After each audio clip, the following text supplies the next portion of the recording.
দর্শক, আজকে তো খসড়া তালিকা প্রকাশ করেছে নির্বাচন কমিশন, আর সেই সঙ্গে তার আগেই একটা লিস্ট প্রকাশ করেছে। সেটা হচ্ছে যে কোন কোন বুথে কত নাম বাদ গেছে এবং কেন বাদ গেছে, তার একটা ব্যাখ্যা দিয়ে লিস্ট প্রকাশ করা হয়েছে। তো দর্শক, আমি এখন এখানে যে দুটো বুথ নিয়ে চর্চা করব সেটা হচ্ছে দুই হেভিওয়েট, একজন হচ্ছেন রাজ্যের মুখ্যমন্ত্রী আর একজন হচ্ছেন বিরোধী দলনেতা। তাদের বুথের কি অবস্থা? মুখ্যমন্ত্রীর যে বুথ রয়েছে ওনার পাড়ার, সেটা হচ্ছে মিত্র ইনস্টিটিউশন ভবানীপুর। সেখানে কত নাম বাদ গেছে এবং এটাও দেখাবো যেসব নাম বাদ গেছে তাদের মধ্যে সবথেকে বেশি নাম কি কারণে বাদ গেছে। আর শুভেন্দুর যে বুথ সেটাও দেখাবো।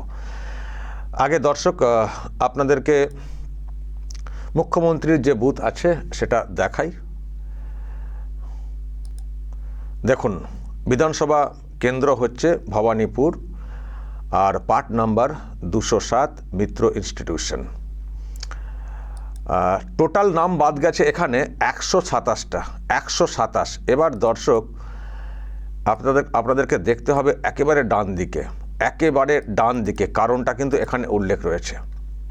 খুঁজে পাওয়া যায়নি, মানে খুঁজে পাওয়া যায়নি, স্থানান্তরিত হয়ে গেছেন বা মৃত, এরকম সব লেখা আছে। তো যত নাম দেখছেন খুঁজে পাওয়া যায়নি, এটা কত দেখছেন এটা দর্শক লক্ষ্য করুন। আমি সংখ্যাটা পরে বলবো, টোটালটা আগে দেখুন, নিজেরাই গুনতে পারেন। খুঁজে পাওয়া যায়নি মানে গুনতে থাকুন, খুঁজে পাওয়া যায়নি মানে ফর্ম দিতে যাওয়া হয়েছিল কিন্তু খুঁজে পাওয়া যায়নি, শুধু খুঁজে পাওয়া যায়নি। দর্শক দেখুন একটু, আমি জাস্ট ওপর থেকে নিচ করছি, দেখুন সব খুঁজে পাওয়া যায়নি। মৃত, স্থানান্তরিত বা অন্য জায়গায় নাম উঠে গেছে, এরকম কারণেও বাদ গেছে, কিন্তু খুঁজে পাওয়া যায়নি বা অনুপস্থিত। এটা দেখুন কত নামের পাশে কাউন্ট করুন। আমি যেটা কাউন্ট করেছি সেটা আমি বলছি, মেলাবেন। আচ্ছা, অনেকক্ষণ পর দেখলাম একটা নামের পাশে স্থায়ীভাবে স্থানান্তরিত হয়ে গেছেন, মানে শিফটেড ভোটার, অন্য জায়গায় চলে গেছেন। এতগুলো নাম, প্রায় 50টা হয়ে গেছে।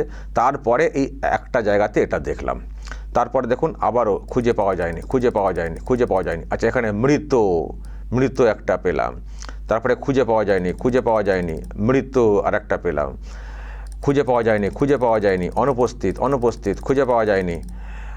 আচ্ছা, এখানে আর একটা দেখতে পাচ্ছি, এই যে স্থানান্তরিত স্থায়ীভাবে, শিফটেড। তারপর আবার সে খুঁজে পাওয়া যায়নি, এখানে মৃত একটা। ওকে, খুঁজে পাওয়া যায়নি, মৃত আর একটা। আচ্ছা, খুঁজে পাওয়া যায়নি। তারপরে এই যে স্থানান্তরিত দুটো, মৃত আর একটা স্থানান্তরিত। আর একটা এখানে দেখতে পাচ্ছি ইতিমধ্যেই তালিকাভুক্ত, মানে অন্য জায়গাতে। আবার মৃত দুটো, তারপরে খুঁজে পাওয়া যায়নি, সব খুঁজে পাওয়া যায়নি। মৃত দুটো এখানে, তারপরে খুঁজে পাওয়া যায়নি। দেখে যান দর্শক, মাঝে মাঝে একটা দুটো দেখতে পাবেন মৃত, স্থানান্তরিত। ওকে, তারপরে এই যে এখানে একটা স্থানান্তরিত, ইতিমধ্যে তালিকাভুক্ত আর একটা। এখানে 4টে আছে স্থানান্তরিত, একটা মৃত, একটা স্থানান্তরিত। তারপরে খুঁজে পাওয়া যায়নি, এখানে একটা স্থানান্তরিত। ব্যাস, এই হচ্ছে টোটাল 127। আচ্ছা, শেষেরটা স্থানান্তরিত। টোটাল 127 হচ্ছে এই বুথে নাম বাদ গেছে, কিন্তু ম্যাক্সিমাম খুঁজে পাওয়া যায়নি। দর্শক, আমি জানি না আপনারা ঠিক কাউন্ট করতে পারলেন কি না, কটা কি। আস্তে আস্তে তো আমি স্ক্রল করলাম, তো আপনারা হিসেব করবেন। আমি যেটুকু হিসেব করেছি, আমিও অনেকটা তাড়াহুড়ো করে হিসেবটা করেছি, জানি না ভুল হয়েছে কিনা। আমার হিসেবে যেটা দাঁড়াচ্ছে, ওই যে শিফটেড মানে অন্য জায়গায় চলে গেছেন স্থায়ীভাবে, এই সংখ্যাটা 13 লাগলো, 13, তাই না? আর মারা গেছেন, এটাও এরকম 12-13টাই লাগলো। আর ইতিমধ্যেই তালিকাভুক্ত হয়ে গেছেন অন্যত্র দুটো। তার মানে সংখ্যাটা 13-26 দিয়ে 28, মানে 27-28, মানে 127 হচ্ছে টোটাল। ওখানে নাম বাদ গেছে, তার মধ্যে 100 জন কি খুঁজে পাওয়া যায়নি। এবার দর্শক একটু পার্সেন্টেজ কষুন তো, টোটাল কতজনের নাম বাদ গেছে, তার মধ্যে কতজনকে খুঁজে পাওয়া যায়নি। দেখুন, মারা গেছেন নাম বাদ যাবে, ঠিক আছে, অন্য জায়গায় চলে গেছেন শিফটেড হয়ে, ঠিক আছে, কিন্তু খুঁজেই পাওয়া যায়নি লোকটাকে, ভোটারটাকে খুঁজেই পাওয়া যায়নি। এটা কি করে হয়? এত 127-এর মধ্যে প্রায় 100টাই খুঁজে পাওয়া যায়নি। কারা তারা? কারা তারা যারা ভোট দিতেন? কারা? হ্যাঁ, মুখ্যমন্ত্রীর সেন্টার। এই সেন্টার সব থেকে বেশি নজরে রাখা উচিত, তার সেন্টার। সেখানে অ্যাটলিস্ট আশা করব যে ফেক ভুয়ো ভোটার যাতে বেশি না থাকেন। মুখ্যমন্ত্রী নিজের এলাকা, হতে পারে নির্বাচন কমিশনের দায়িত্ব সব কিছু, কিন্তু নির্বাচন কমিশন তো কাজ করে তো লোকাল বিএলও, লোকাল মানে স্টেট যে অ্যাডমিনিস্ট্রেশন যারা আছেন তাদেরকে দিয়েই তো নির্বাচন কমিশন কাজ করে না, রাজ্য সরকার তো মেশিনারিতে কাজ করে। তো সেখানে মুখ্যমন্ত্রীর বুথে এত লোককে খুঁজে পাওয়া গেল না। সব কোথায় এসেছিলেন? ফেরি করতে এসেছিলেন, মানে ফেরি করতে এসে নাম তুলে ফেলেছিলেন, তুলে ভোট দিয়ে কেটে পড়েছেন। এখন যেহেতু মানে কিছু দেখা হচ্ছে, ব্যাস সব পয়াকার ঠ্যাং, মানে সব কোথায় চলে গেছেন? সব বাংলাদেশ নাকি কোথায় চলে গেছেন? দর্শক বলবেন, আপনারা কমেন্টে বলবেন। 127টা নাম বাদ গেছে, তার মধ্যে যদি 100 জনকে খুঁজে পাওয়া যায়নি বলে কমেন্টের আকারে দেখা যায়, আর কবে খুঁজে পাওয়া যাবে? নাকি পরে আসবেন?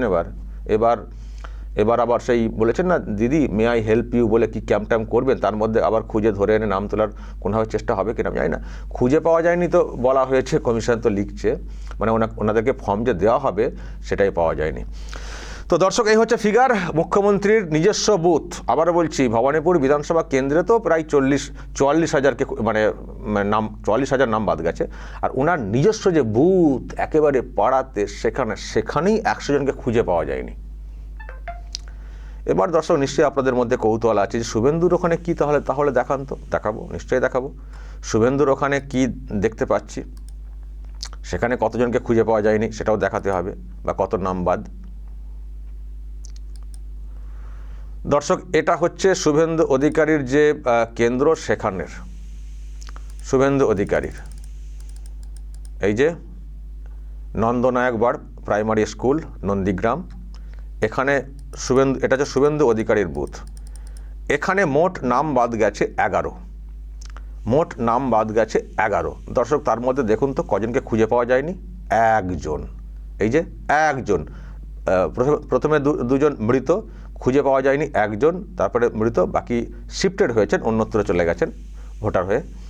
ধরুন এলাকা থেকে কলকাতায় কেউ এসে ভোটার হয়ে গেছেন, এরকম আর কি। আর শেষে 2 জন মৃত। তার মানে এখানে তো হাতে গোনা দেখতে পাচ্ছেন 2, 3, 4, 5 আর এখানে 6, 11। মধ্যে 1 জনকে মাত্র খুঁজে পাওয়া যায়নি, জানি না সে কে।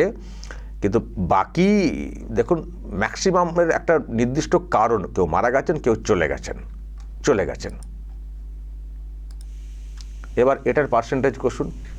11 জনের মধ্যে 1 জনকে খুঁজে পাওয়া যায়নি, এটার পার্সেন্টেজ কষুন। দর্শক যারা অঙ্ক জানেন একটু কষে দেখবেন কমেন্টে। 11 জনের মধ্যে 1 জনকে খুঁজে পাওয়া যায়নি। আর দিদিমণির এখানে 127-এর মধ্যে 100 জনকে খুঁজে পাওয়া যায়নি। দর্শক বলবেন, আমি আর কিছু বলছি না, যা বলার আবার পরে বলবো এ নিয়ে। যা বলার দর্শক বলবেন কমেন্ট বক্সে, নজর রাখবেন আরামবাগ টিভিতে।